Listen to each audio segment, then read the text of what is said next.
pessoal, boa tarde, como é que vocês estão? Calbinho aí, de volta. Um cenário diferente hoje, no pós-apagão. Pós-apagão aqui em Portugal, né? Que foi em 28 de abril. Loucura, loucura.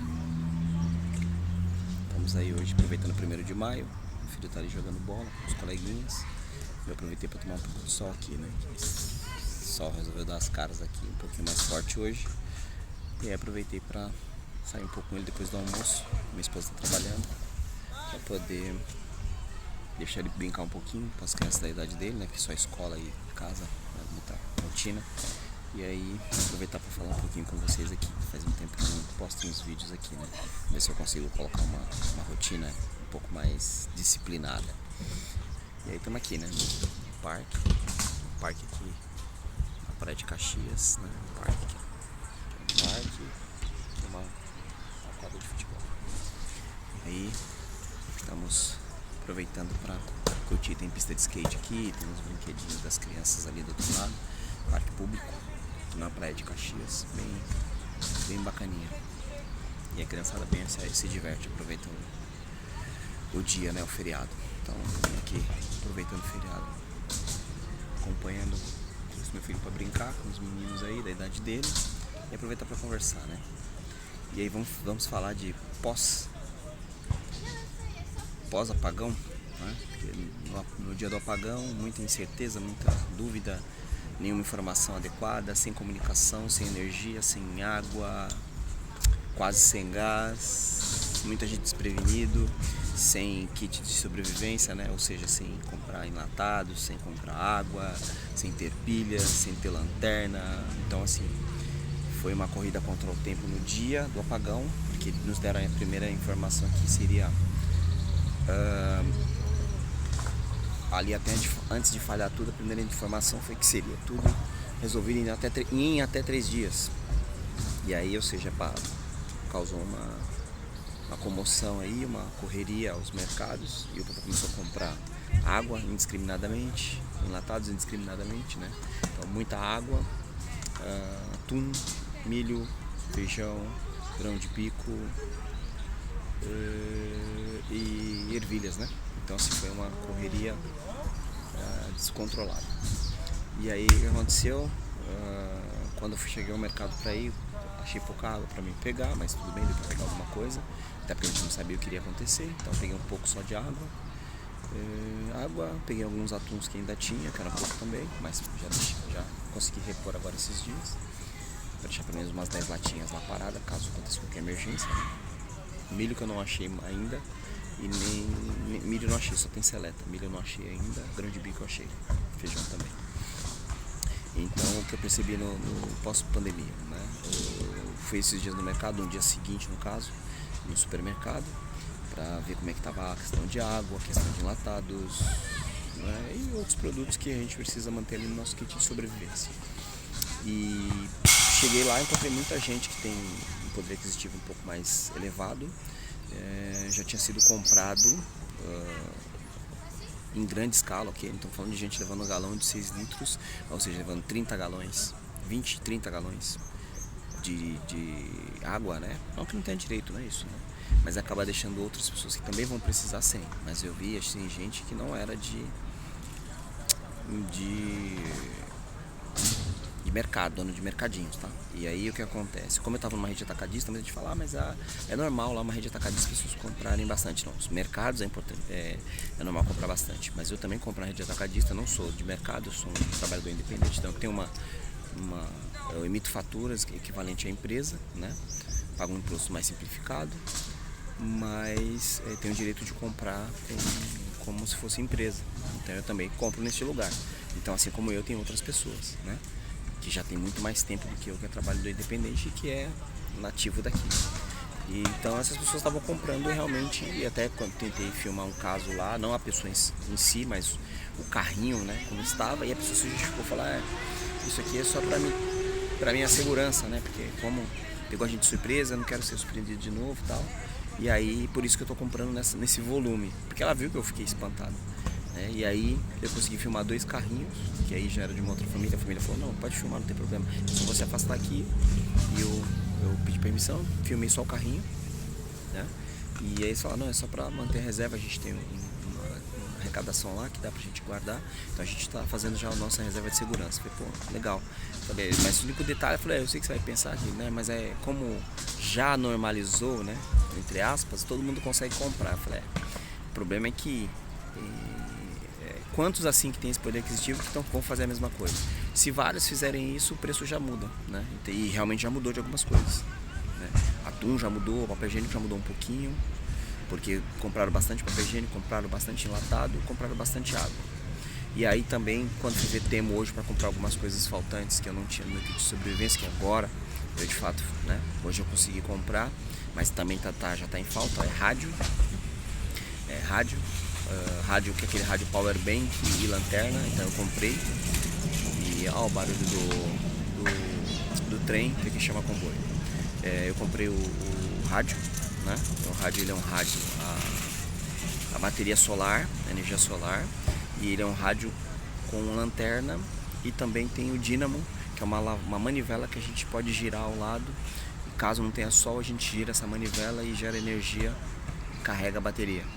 Então eu comprei para não ficar inseguro, né? E não ficar sem materiais básicos. Então eu comprei algumas coisas na Temo, que é um aplicativo aqui que entrega em Portugal, parecido com o AliExpress. Comprei e já para me precaver, né? Então já comprei algumas coisas de alimento, algumas coisas que eu digo atum e sardinha.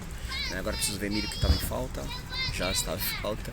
Milho, feijão também não encontrei no atacadista onde eu fui, já tinha acabado porque o pessoal de mercadinho e junto com esse outro pessoal compraram tudo. Os enlatados grandes, que são as latas pequenas e as latas maiores. Então não achei lá ontem quando eu fui lá. Então agora da manhã, que é o dia que todo mundo está trabalhando, a hora que eu sair do almoço do meu cliente, eu vim lá, aproveito e vou lá. Dou um pulo lá para ver se eu encontro. Para deixar ali na despensa, tudo certinho, preparado, porque caso tenha um novo apagão, caso não tenha mercado, a gente não fica na mão, né? Não fiquei na mão, porque tinha algumas coisas que eu sempre compro por semana, mas se fosse ficar parado, por exemplo, uma semana, eu já não teria essa quantidade de backup para uma semana, né? Sem gás, sem água, né? Sem energia, é punk. Então, e agora fogãozinho, tem que comprar um fogãozinho para acender com lenha ou com querosene ou com algum tipo de combustível, solvente, alguma coisa que dê chamas, né? Então tem tipo um fogareirinho de metal, onde você consegue colocar ali as coisas e colocar a panela em cima, então um desses tem que ter. Então já comprei um desse na Temo. Uma constatação importante referente à parte de tá me chegando bem. Uma constatação importante na parte dessa de materiais de segurança que não diria nem que material, mas meio de troca, né? O escambo. O sistema bancário parou. O sistema bancário, como parou, só aceitava dinheiro nos mercados e nos mercados indianos. São os mercadinhos menores, que é como mercearia aí no Brasil. E aí o que acontece? A gente está acostumado a usar mais o telemóvel para fazer pagamento, através de MBWay, ou o cartão. E daí precisava de dinheiro em espécie, e as máquinas pararam. Eu ainda consegui sacar alguma coisa de manhã, assim que eu fui no mercado, assim que passou 2 horas ali de apagão e eu vi que ia apagar tudo, eu fui procurando os mercados que tinham geradores e achei um e consegui efetuar saque, porque eu falei, não sei quanto tempo vai ficar, então é importante precaver, né? E eu não tinha isso, não tinha essa noção. Então até indico a vocês que estiverem assistindo esse vídeo, se estiverem na União Europeia, ou às vezes na América também, até mesmo no Brasil, dependendo, né? Dependendo da situação, mantenha uma quantia em espécie em casa bem guardada para uma emergência, algo que você possa usar se tiver uma emergência como essa, onde parou o sistema bancário, porque não tinha energia, não tinha internet, comunicação, né? E daí a gente não sabia o que fazer, porque como é que fazia? Muita gente saiu, eu ainda consegui resolver, porque eu saí e já consegui resolver, mas muita gente saiu do trabalho muito mais tarde, chegou nos mercados, não tinha água, não tinha leite, não tinha pão, não tinha atum, não tinha feijão, não tinha grão de bico, não tinha milho, não tinha ervilha. E aí o pessoal se bateu em desespero, porque não tinha energia, não tinha água. Muitos são fogões elétricos, não são mais a gás. Em muitos lugares o gás também parou porque as bombas elétricas foram desligadas, né? Então, para evitar pressão, né, nos nesses depósitos de gás, né? Então precisa também de energia elétrica. E aí muita gente se desesperou, né? Porque como é que ia fazer? Quem tinha pão em casa, beleza, mas quem não tinha? Ficou o dia inteiro sem alimentação, foi alimentar à noite ou no outro dia, né? E aí, ou seja, esse foi um alerta para que a gente tenha bastante atenção, né, na questão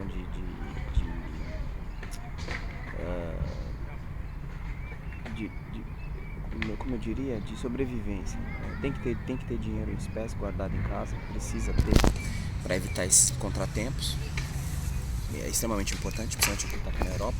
Então tem que ter dinheiro em casa, em espécie, é importante ter. E o que mais? Lanterna, rádio, né? O rádio analógico para conseguir ouvir as notícias, tá? Porque senão a gente não tinha telemóvel, não tinha internet, então ainda bem que os nossos celulares tinham rádio AM FM, que a gente conseguiu sintonizar rádios tendo fone de ouvido. Quem não tem fone de ouvido não consegue sintonizar rádio. E aí a gente conseguiu se manter informado, né, com as previsões do que estava ocorrendo, né, porque a gente não sabia se tinha sido ataque, o que tinha sido. Então foi um silêncio absoluto, né? Como brinca, é um silêncio ensurdecedor, porque você não ouve vozes, não vê pessoas, só vê as pessoas que estão ali mais próximas a você, não sabe o que está acontecendo, né? Vê as pessoas desesperadas nos mercados, nas ruas, semáforos parados, hospitais em crise porque muitos não tinham geradores preparados naquele momento para esse apagão. Então aí bombeiros tiveram que se desdobrar, a polícia teve que se desdobrar, a defesa civil teve que se desdobrar, porque assim, imagina que foi um volume em todo o país e o contingente não é suficiente para uma pane geral. Então, isso foi uma lição para todo mundo, né? Isso foi uma lição para todo mundo. Então, se for uma situação de um país tentando contra o outro, então é hora da gente estar muito atento, porque a mensagem que foi dada, se foi isso, a mensagem foi bem clara: nós não estamos preparados se aquilo se transformar em algo mais sério. Então, inicialmente que eu me recordo sobre, né, tanta informação, mas a gente acaba pulverizando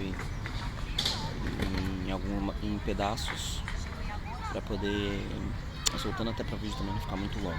Então eu vou findar esse vídeo aqui, e aí se vocês deixem nos comentários aí, curte a gente, deixa um likezão, compartilha, e eu gravo novos vídeos com mais informações a respeito dos acontecimentos pós-apagão na Europa, beleza?